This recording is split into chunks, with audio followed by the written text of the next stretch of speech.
نحمده ونصلي على رسوله الكريم أما بعد فأعوذ بالله من الشيطان الرجيم بسم الله الرحمن الرحيم ربي يسر ولا تعسر وتمم بالخير وبك نستعين السلام علیکم ورحمۃ اللہ وبرکاتہ۔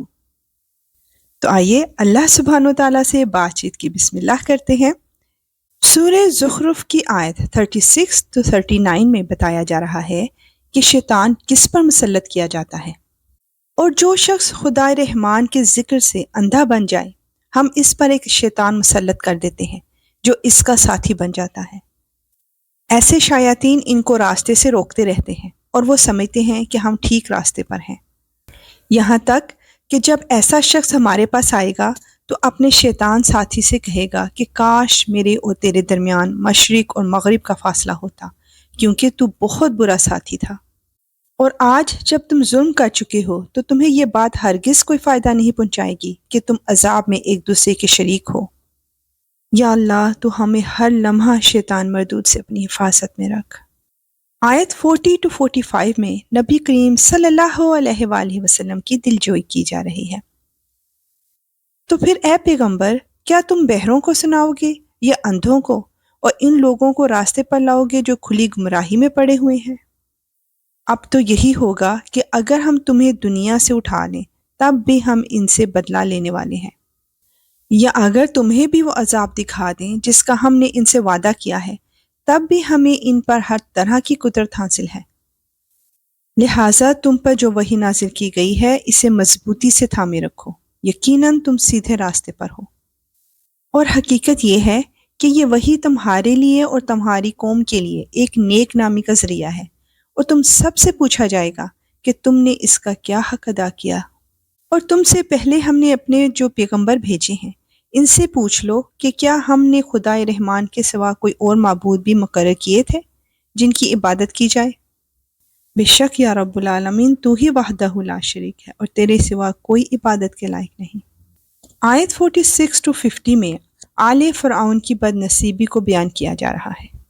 اور ہم نے موسیٰ علیہ السلام کو اپنی نشانیاں دے کر فرعون اور اس کے سرداروں کے پاس بھیجا تھا، چنانچہ موسیٰ علیہ السلام نے کہا کہ میں رب العالمین کا بھیجا ہوا پیغمبر ہوں۔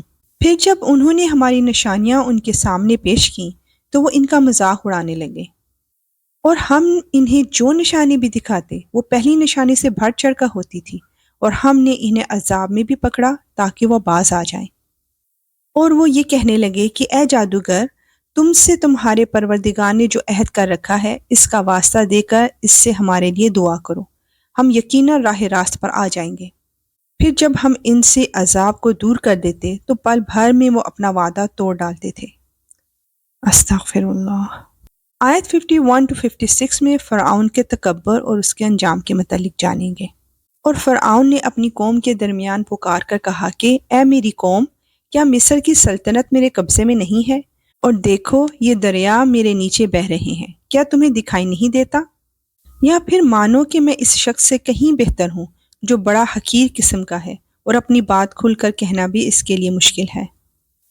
بھلا اگر یہ پیغمبر ہے تو اس پر سونے کے کنگن کیوں نہیں ڈالے گئے، یا پھر اس کے ساتھ فرشتے پرے باندھے ہوئے کیوں نہ آئے؟ اس طرح اس نے اپنی قوم کو بے وقوف بنایا اور انہوں نے اس کا کہنا مان لیا۔ حقیقت یہ ہے کہ وہ سب گناہ گار لوگ تھے۔ چنانچہ جب انہوں نے ہمیں ناراض کر دیا تو ہم نے ان سے انتقام لیا اور ان سب کو غرق کر دیا، اور ہم نے انہیں ایک گئی گزری قوم اور بعد والوں کے لیے عبرت کا نمونہ بنا دیا۔ اللہ اکبر۔ آیت 57 to 60 میں مشرکین مکہ کی سیدنا عیسیٰ علیہ السلام سے دشمنی کو ظاہر کیا جا رہا ہے۔ اور جب عیسیٰ ابن مریم کی مثال دی گئی تو تمہاری قوم کے لوگ یکا یک شور مچانے لگے اور کہنے لگے کہ ہمارے معبود بہتر ہیں یا وہ؟ انہوں نے تمہارے سامنے یہ مثال محض کٹ حجتی کے لیے دی ہے، بلکہ یہ لوگ ہیں ہی جھگڑالو۔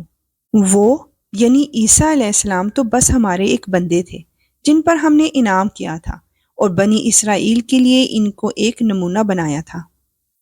اور اگر ہم چاہیں تو تم سے فرشتے پیدا کر دیں جو زمین میں ایک دوسرے کے جانشین بن کر رہا کریں۔ سبحان اللہ۔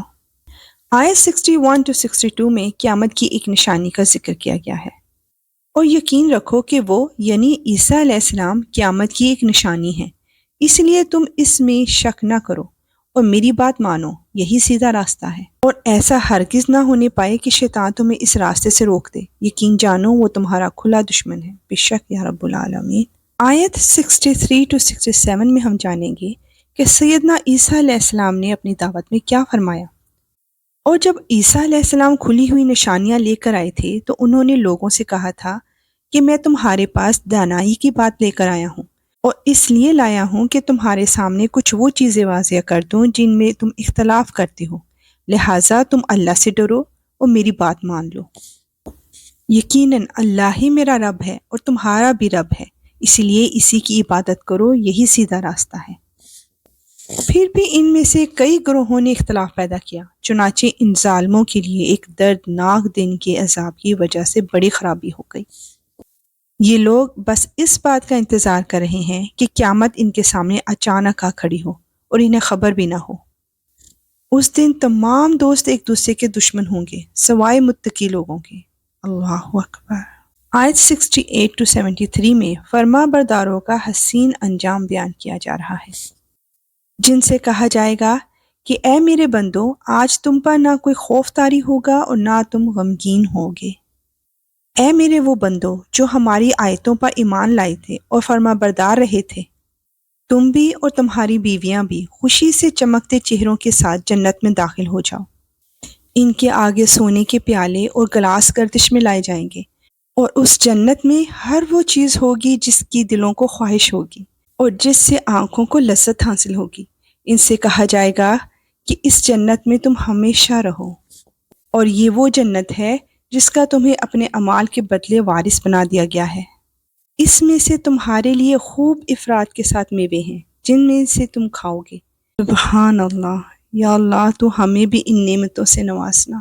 آیت 74 to 78 میں مجرمین کا برا انجام بتایا جا رہا ہے۔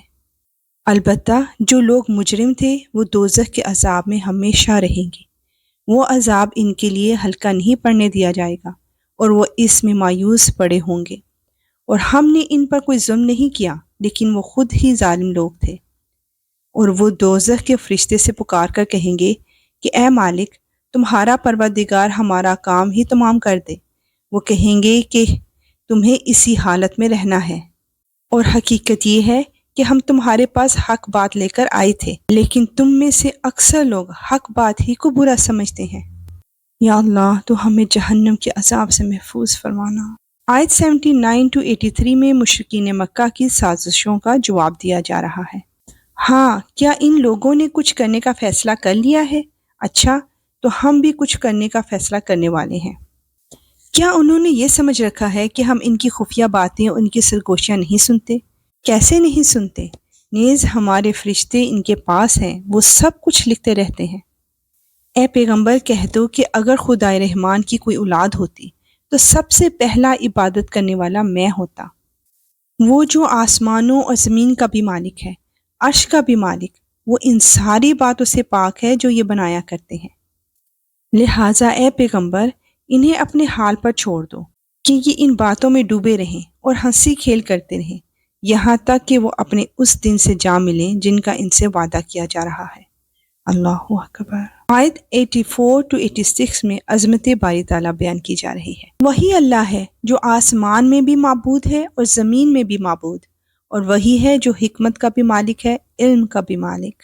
اور بڑی شان ہے اس کی جس کے قبضے میں آسمانوں اور زمین اور ان کے درمیان تمام چیزوں کی سلطنت ہے، اور اسی کے پاس قیامت کا علم ہے، اور اسی کے پاس تم سب کو واپس لے جایا جائے گا۔ اور یہ لوگ اسے چھوڑ کر جن معبودوں کو پکارتے ہیں انہیں کوئی سفارش کرنے کا اختیار نہیں ہوگا، ہاں البتہ جن لوگوں نے حق بات کی گواہی دی ہو اور انہیں اس کا علم بھی ہو۔ بے شک یا رب العالمین ساری کائنات کا تو ہی خالق اور مالک ہے۔ اور اب اس سورہ کی آخری 3 آیات میں مشرکین مکہ کی محرومی کو بیان کیا جا رہا ہے۔ اور اگر تم ان لوگوں سے پوچھو کہ ان کو کس نے پیدا کیا ہے تو وہ ضرور یہی کہیں گے کہ اللہ نے، اس کے باوجود کوئی انہیں کہاں سے اوندا چلا دیتا ہے۔ اور اللہ کو پیغمبر کی اس بات کا بھی علم ہے کہ یا رب یہ ایسے لوگ ہیں جو ایمان نہیں لاتے۔ لہٰذا اے پیغمبر تم ان کی پرواہ نہ کرو اور کہہ دو سلام، کیونکہ عنقریب انہیں خود سب پتہ چل جائے گا۔ سبحان اللہ۔